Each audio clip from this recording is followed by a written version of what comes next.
آپ نے کہا کلمہ پڑھتے ہو؟ کہنے لگا نہیں. آپ نے کہا جاؤ معاف کی، جاؤ معاف کی. تو بچوں میں کتنا کچھ سنا سکتا ہوں، میں تمہیں ٹپس ہی دے سکتا ہوں. یہ ایک پوری زندگی کی ترتیب ہے. اپنے نبی کی زندگی پڑھو. خاص طور پر آپ نے زندگی کیسے گزاری، باپ بن کے، بیٹا بن کے، بھائی بن کے، اور خاص طور پر خامن بن کے آپ نے زندگی کیسے گزاری، یہ پڑھو پڑھو. اور اپنے نبی کا، اپنے رب کا قرآن پڑھو، اور اپنے اس لائن پر محنت کرو. ڈاکٹر بننا، تاجر نہ بننا. اور جب اللہ موقع دے تبلیغ میں وقت لگانا. جب آپ کا کوئی وہ لانگ ویکنڈ آ جائے تو اس پہ آپ 3 دن لگا لیا کرو تبلیغ میں، تو انشاءاللہ آپ کو بہت نفع ہوگا. اور آپس میں لڑے ہوئے صلح کر لینا. ٹھیک ہے؟ نیت کرتے ہو؟ اللہم لک الحمد کما انت اہلہ فصلی علی محمد کما انت اہلہ وفعل بنا ما انت اہلہ انک اہل التقوی و اہل المغفرہ. یا اللہ ہم تیرے بڑے حقیر بندے ہیں. تو نے سمجھایا، ہم کوئی نہ سمجھے. تو نے بلایا، ہم نے پلٹ کے نہ دیکھا. تو نے روکا، ہم نے سارے بیریئر توڑ دیے.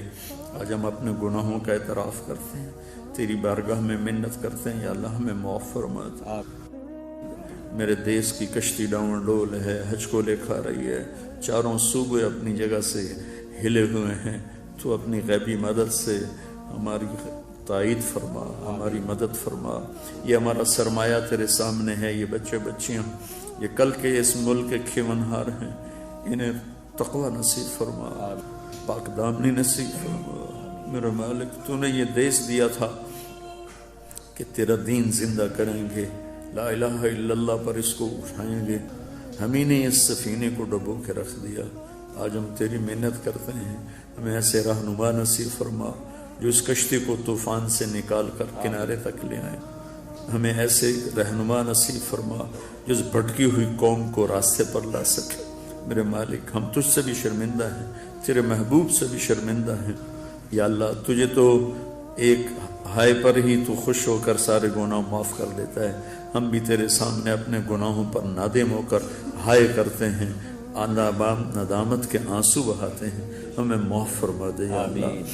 ہم تیری جہنم کو نہیں سہ سکتے، ہم موت کی سختیوں کو نہیں سہ سکتے، سکرات کی سختیوں کو نہیں سہ سکتے، قبر کے اندھیروں کو، قبر کے جھٹکوں، قبر کے سامنے کو نہیں سہ سکتے. تیری جہنم کی آگ کو برداشت نہیں کر سکتے. یا اللہ دنیا کی ذلتوں سے بھی بچا اور آخرت کی ذلتوں سے بھی بچا.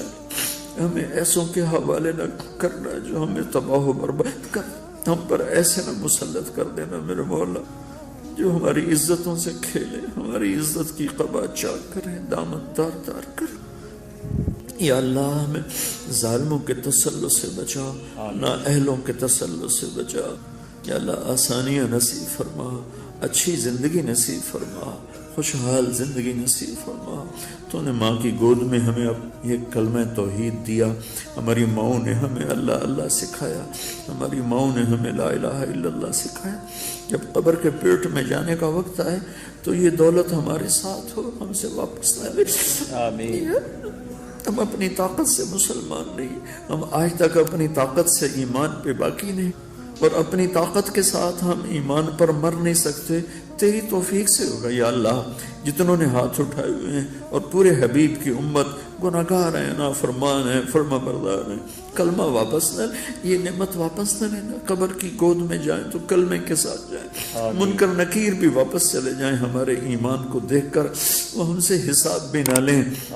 قبر کے اندھیروں سے ہماری میدان معاشر میں تیری جہنم آئے گی چنگھاڑتی ہوئی، تیری جنت آئے گی مہکتی ہوئی. تیرا ترازو آئے گا، پلسرات آئے گا، پھر تو بھی آئے گا. تو اعلان کرے گا وامتازوا اليوم ایھا المجرمون، اے مجرموں آج الگ ہو جاؤ. یا اللہ تیری عزت کی قسم ہم بڑے گناہگار ہیں، مجرم ہیں، پر ہمیں مجرموں میں کھڑا نہ کرنا، ہمیں ہتھ کڑیاں نہ لگانا، ہمیں بیڑیاں نہ پہنا، ہمیں دھوپ میں نہ کھڑا کرنا. اپنے نیک بند بندیوں کے پیچھے جگہ دے. دنیا کی ذلت سے بھی بچا اور آخرت کی ذلت سے بچا. ساری زندگی لوگ ہمیں نیک سمجھتے، یا اللہ ہمارے پردے چاکنا، ہماری ستر پوشی کرنا. یا آج تک تو نے یہاں ہمیں چھپایا ہوا ہے اور لوگوں کے دل میں محبت ڈالی ہے، یا تو یہ پردہ پوشی اب قیامت کے دن اور خوبصورت کر دینا، جب تیرے نبی کی بارگاہ میں پیش ہو ہمارے گناہوں کی ان کو خبر نہ لگنے دے۔ یا اللہ وہ پہلے ہی بڑے دکھی ہیں، ان کی امتی کی درد بری فریاد ابھی سے ہمارے کانوں میں گونج رہی ہے۔ جب ساری دنیا نفسی نفسی پکارے گی، جب سارے نبی نفسی نفسی پکاریں گے، یہ واحد تیرے حبیب ہوں گے جو امتی پکاریں گے۔ یا اللہ ہم نے ان کی وفا کے بدلے میں بڑی جفا کی ہے، ہمیں معاف کر دے، ہمیں معاف کر دے۔ ہم ان سارے بچوں کو لے کر تیری بارگاہ میں حاضر ہوئے ہیں، اچھے برے نیک بد سارے جمع ہیں، اور تجھے آنسو پسند ہے میرے مولا۔ کسی بچی کی آنکھ کا نکلا وہ آنسو پسند فرما لے، اور امت کو معاف کر، ہمیں اس دن کی بیڑیوں سے بچا، ہتھکڑیوں سے بچا، اللہ جہنم کی آگ سے بچا، کہ سانپ بچھو سے بچا، اور رسوائیوں سے بچا، ذلتوں سے بچا، پستیوں سے بچا۔ جب ہم آئے تو تو ہمیں مسکرا کے ملے، جب ہم آئے تو تو ہمیں مسکرا کے ملے، اور جب پل صراط پہ آئیں تو وہ چوڑی موٹر وے بن جائے، جب ہم جنت میں جائیں تو تیرے حبیب کا پڑوس ملے، ان کے ہاتھوں سے جام کوثر ملے۔ ان سارے بچیوں کا مستقبل اچھا کر دے، انہیں بہترین ڈاکٹر بنا، انہیں بہترین لیڈی ڈاکٹر بنا، انہیں قوم کا سرمایہ بنا، انہیں تاجر نہ بنا، انہیں طبیب بنا، انہیں مسیحا بنا۔ میرے سارے اداروں میں، سارے میڈیکل اداروں میں پڑھنے والے بچیوں کو مسیحا بنا میرے مولا، تاجر نہ بنا۔ جو ڈاکٹر تاجر بن کے چل رہے ہیں انہیں توبہ کی توفیق دے دے، انہیں مسیحا بنا دے۔ یا اللہ تو ہمارے بھائی خالد صاحب کو، جن دوستوں نے اس محفل کو ارینج کیا ہے، سب کو اپنے خزانوں سے جزائے خیر عطا فرما، انہیں ان کی اولادوں کو آباد فرما، شاداب فرما، نحال فرما۔ ربنا جو ہم میں بیمار ہیں صحت عطا فرما، جو تنگ دست ہیں تنگیاں دور فرما، جن کے بچیاں یا اللہ وہ جوان ہیں ان کے نیک رشتے مقدر فرما، جو آپس میں روٹھے میں ان کو آپس میں ملا دے، ان کی صلح کروا دے۔ ربنا آتنا فی الدنیا حسنہ وفی الآخرۃ حسنہ وقنا عذاب النار، وصلی اللہ تعالی نبی الکریم۔